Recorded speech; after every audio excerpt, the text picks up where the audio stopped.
What's up guys, it's James here, and in today's video we're going to be talking about direct bookings and paid ads to drive traffic to your short-term rental property, your vacation home, your Airbnb or VRBO, what have you.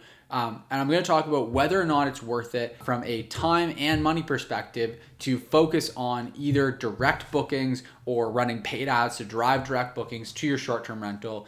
This is a really common thing that a lot of people, they start listing their property on Airbnb, VRBO, these OTAs, and then they wonder about direct bookings. Hey, wouldn't it be great to save the 15% or so and list the property directly, have people book directly with us, and then we could just make more money. So I want to address that in today's video. If you like this video, make sure you give it a thumbs up. Make sure you subscribe to the channel here to stay up to date. We post 2 new videos every single week. And of course, as always, if you are interested in learning more about how to invest successfully in short-term rental properties, and you want to buy properties that make really great returns from a cash-on-cash perspective, and make sure that they cash flow really nicely for you, supplement your income or replace your full-time income with cash flow from short-term rental investment properties, make sure you check out the link in the description down below. We walk through all the details like this on how to find the right properties, how to purchase them, how to renovate them, how to set them up, and how to optimize them and manage them and drive bookings, make sure that they get occupied, they stay occupied, they really generate really great returns. So if you want to learn more about all that, then make sure you check out the link in the description down below for our free training on how to invest successfully in short-term rentals. So all that being said, let's start talking about it. And let's break it down into 2 different categories here to start with. First is going to be direct bookings. And then second, we're going to talk specifically about using paid ads to drive more direct bookings. So for starters, direct bookings are worth it with an asterisk. So I think that direct bookings are worthwhile to do if you've already got yourself well established and set up on the OTA platform, so on Airbnb, VRBO, etc. Because driving direct bookings is going to be a nightmare as far as like the actual startup investment required, not just investment, I'm not talking investment of money, but just how much knowledge is required to set up a direct booking engine when you're first getting started. It is so much more difficult to set that up than to just go on Airbnb, go through their really nicely built setup tool to set your property up and get some initial bookings. So if you look at the friction to getting started, going and just listing your property on Airbnb and VRBO, is hands down the easier way to go when you're first getting started. And it's going to be the lowest hanging fruit. You're going to get a great deal of bookings there. And ultimately, what I like to look at it as is really your when you pay that 15% to your to the platform, whether it's Airbnb, VRBO, what have you, that's essentially a marketing expense, right? Because you're going and putting your advertisement up there, but they're the ones that are driving all the traffic. They're the ones that have the brand recognition. They're the ones that are doing all the marketing campaigns. They're putting commercials on, billboards up, all this to drive traffic to listings just like yours, right? And so it's really a marketing expense, that 15% is, and you get a whole bunch of extra bonuses for that. You get their liability insurance, you get their support, you get that they have a whole system for this to validate people's credit cards. They do all the payment processing. There's all kinds of value that you get in addition to just the advertising. But the advertising alone, right, is very, very worthwhile, right? You don't have to actually go out and market the property. You can just list it on Airbnb. They market it for you, get it in front of people. And so it's a really worthwhile expense to pay, especially when you're first starting out, to drive a bunch of traffic. And so that's what I recommend. Now from there, setting up a direct booking website is rather easy to do if you integrate with the right channel management software. So I really love HostAway as a channel management software for this. That's one of the big reasons I recommend them to people, is because once you have your listing fully integrated with HostAway, and you're at that point there where you've got it integrated. So again, this isn't something you'll do right off the very start, but once you have a couple listings, you're going to want to integrate with HostAway, and you're going to want to then just do their like one-click website creation. So it's really, really simple and easy. You can, in essentially like one click, just set up your direct booking website. You can integrate it with a payment processor like Stripe or Square, and then you can accept credit card payments, and now you can actually take direct bookings. But that website is just going to be a website in the void of the internet. No one's going to actually go there. And so then it becomes a question of how do you drive traffic there? Is it worth investing a whole bunch of time and energy into driving more traffic to that direct booking website?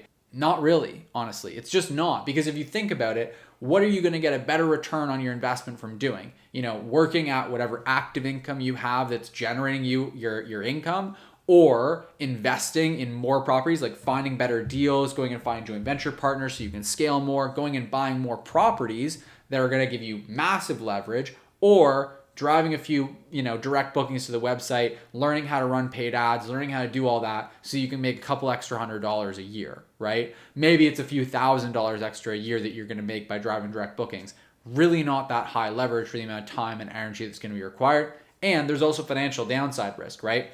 If you go and invest into paid ads, then you're going to be at risk of now having those paid ads not work, right? You also run the risk of, now that you're processing your own credit card payments, what if there's fraud? What if there's a dispute that they make with their credit card after the fact? You have to worry about all that. Whereas when you book with Airbnb, when you have someone book directly through Airbnb, you have to worry much less about all those other factors of you actually not getting paid. But you learn pretty quickly when you start accepting credit card payments that there's things like fraud, there's things like dispute, there's things like refunds that now become a really big issue and that can jeopardize your merchant processing account. So you just run into a whole lot more headache that you're going to have to figure out as well.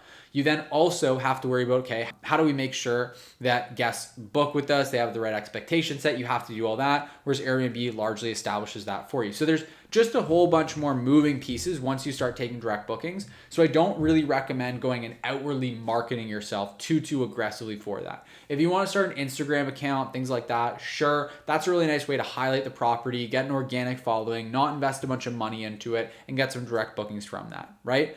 And the main leverage point that I see from having a direct booking engine is using it to generate repeat bookings, where you can basically just not have a marketing expense and not pay that platform fee to Airbnb or VRBO, right? So one of the really great ways to do this is to collect your guests' email addresses in one way or another. We've got tips for that as well in the link in the description of that training. But we like to collect every single one of our guests' email addresses when they stay at our property. And then what we can do is send out an email blast that directs them to our direct booking page, where they can pay the same price as what they would on Airbnb, or oftentimes what we'll do is actually give a discount. So if they book through our direct booking website, they actually pay less than when they were to book it on Airbnb, but we still make more because we're not paying that platform fee to Airbnb. And so this is now a guest that you know, you like, you trust, that that you had a good experience with them. So you don't have to rely as heavily on Airbnb to do that vetting qualification. You don't need to look for the guest reviews, things like that, because you know that they've stayed with you and you actually enjoyed having them stay there. Again, make sure that you have your own liability insurance still, because you can't be relying on just Airbnbs here. You need to make sure you have your own liability insurance that specifically protects you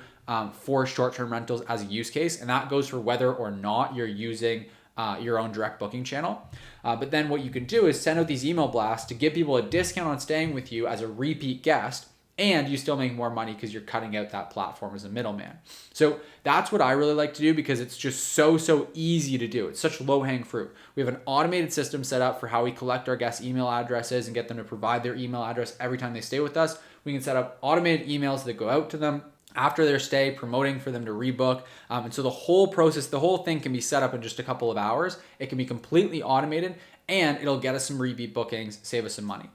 In terms of really driving substantial traffic to that or that direct booking website, I don't right now see a whole lot of value in it. I've seen people do it in the past and I've seen them make money on it. But the question to me has always been is it actually worth the time and energy that you're putting into it? Because if you're driving it with paid ads, I've very rarely seen so far people that are able to do that and still make more money, substantially more money, net of their advertising expenses as what they would get net of Airbnb's fees, right? So if you're getting a $100 booking from Airbnb and you're paying $15 of that to Airbnb, I've yet to see someone that can consistently get $100 bookings from paid ads for substantially less than $15 in advertising cost, right? And so it ends up that you kind of wash out. So if the thing that you're aiming to do is just fill up some of the blank spots in your calendar that Airbnb can't fill up, then to me, the obvious thing to do is just to advertise that listing on VRBO, on Booking.com, on these other platforms to fill in some of those gaps and focus on driving more repeat bookings to fill in those gaps. If the goal is to make more money, I just haven't seen a really strong case outside of some really unique properties that maybe don't fit on Airbnb or VRBO that well. But honestly, that's so few and far in between, especially with the way that Airbnb has expanded. And they now kind of cater to all different levels of properties, from luxe properties to plus properties to normal properties, unique properties. So there's just not a really good case I've seen for why you should, spend your money on running ads so that you can drive direct bookings. Again, if you have a portfolio of, let's say, 10, 20, 30 properties that you can drive direct bookings to, you might get some leverage there where you can basically take just as much time, essentially, to advertise for 20 properties as you would to advertise to one, and be able to get 20x the return on that investment of time. But for anyone that's only got 5 or less properties, I just don't really see it making sense. I haven't seen a great case for it. I'd love to be proven wrong. So if you have any thoughts you'd like to share with me in the comment section down below on how you've been able to do this successfully, I'd be eager to see that. But from my experience, the average host who's looking at 1 to 5 properties that they're managing, that they're hosting, is just better off focusing on really optimizing the platforms first and optimizing their exposure by getting out on multiple platforms, not just being on Airbnb, but going and expanding out to VRBO, to Booking.com, to these other platforms. I've just found that the return on your investment of time and energy is going to be much better when you just optimize the one platform that you're on first off. So make sure that your photos are really great, your description, your headline, really optimize that, dial in your pricing, all that stuff.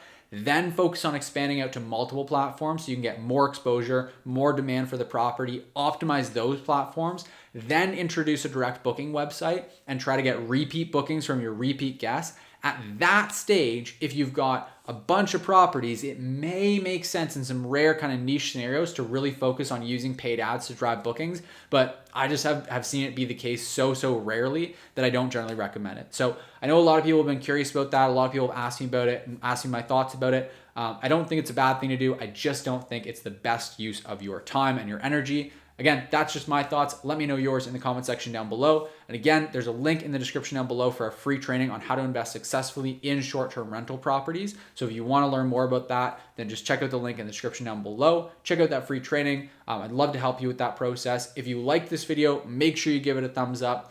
If you are interested in keeping up to date with this channel, we post 2 new videos every single week. So make sure you hit the subscribe button there. Stay up to date with the channel. With all that said, thanks so much for tuning in today's video, and I'll see you in the next one.